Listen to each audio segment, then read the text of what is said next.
We just did a screening at the Jewish Film Festival, LA Jewish Film Festival, of your movie about Appetizing. What's Appetizing? Appetizing is a kind of store in really primarily New York City. It's not delicatessen. It is smoked fish and dairy products, bagels, cream cheese, etc. Smoked fish, dairy. What's the difference between a deli and an appetizing store? Deli has meat. You made a movie about appetizing. Well, I made a movie about 4 generations of a family that run an appetizing store, Russ and Daughters, on the Lower East Side in Manhattan.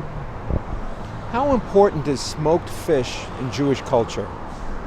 I think smoked fish is extraordinarily important to Jewish culture in the U.S., largely because it ties so many of us back to our relatives in Eastern Europe.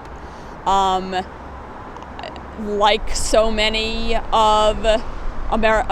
American Jews, my family came to the U.S. We settled actually in the D.C. area, but came from Eastern Europe, through Ellis Island, through the Lower East Side, through Brooklyn, and then on. And smoked fish was one of the few touchstones, kind of tying them back to their family, their parents, grandparents, great-grandparents, etc., and kind of passed down from generation to generation. My great-grandparents came to the U.S. from Russia, and my grandparents' parents and my brother and I all grew up eating kind of lesser versions of the smoked fish that's sold in Russ and Daughters, but the same stuff: lox, sturgeon, pickled herring, especially whitefish, all of it. And it was something to eat that everybody loves, and that kind of connects you back to the earlier ancestors who kind of struggled to make it in the U.S., who initially ate this kind of fish as a way to survive because it was cheap. Now it's not cheap, and we eat it because we love it. Would you associate the Russ and Daughters quality with the Junior's Cheesecake and the Carnegie or Katz's Deli of... I think you can make some comparisons between other, what I guess I would call like emotion food that kind of goes beyond its taste and its deliciousness to kind of mean something soulfully and maybe even almost spiritually to people and families. Yes, and I mean, in my case, I would say pastrami means something to me. An egg cream means something to me. Borscht has some soul meaning, but I actually think nothing really compares to lox or pickled herring as connecting me back to my family. Is it possible that lox and bagels have become the cultural identity of a part of a generation of Jewish people?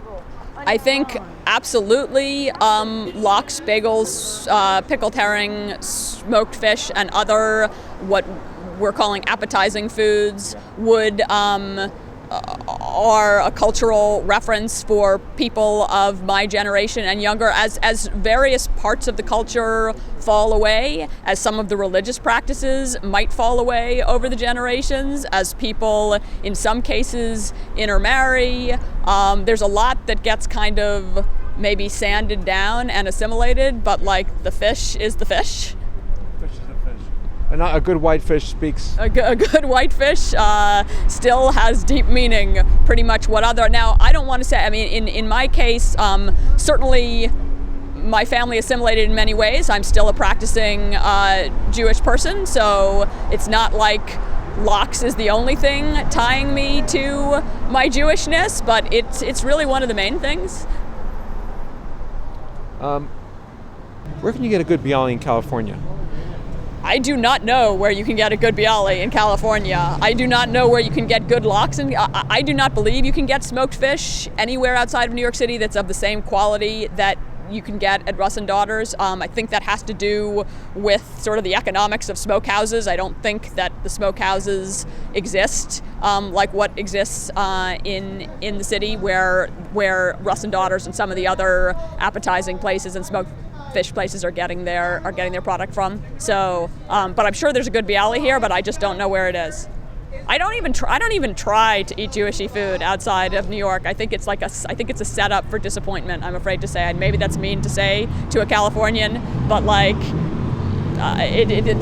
the chances that you're going to feel crushed when you try to eat pickled herring that you might get outside of New York are too large. I can't take the risk. Is it just a New York snobbishness to think that, or to say that appetizing in California doesn't compare?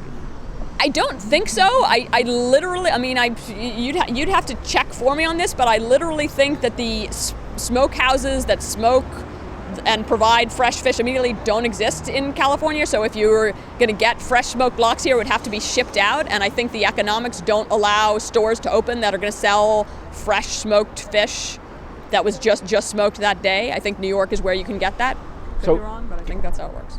You see your website as a place for placing orders for New York shipping? No, you cannot buy lox from my website. Not yet? Not yet, or not ever. I am not going into the lox retail business. However, Russ and Daughters, the subject of my film, does have a website, and they do take shipping orders.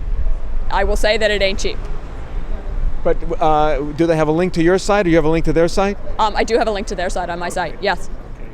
So once you get people's appetite up, then you can direct them to get the appetizing? Well, I don't know what to tell you. Some media outlets have suggested that people should watch the film and then go buy some lox. I cannot argue that that's that seems to me to be a very good idea. You had Morley Safer on the show. You think you've won him over as a fan of your filmmaking?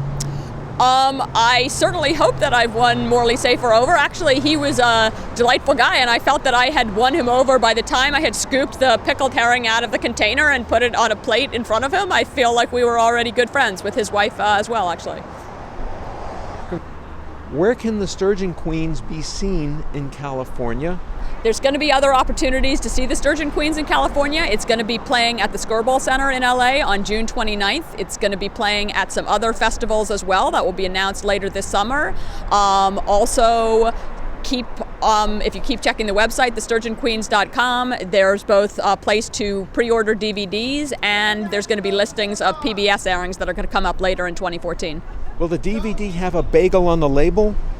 No, the DVD does not have a bagel on the label, and yet you will still recognize it as being this film. The DVD have a filling? Is there any filling between it? There is absolutely no food that you can get by ordering the DVD. It will only make you more hungry.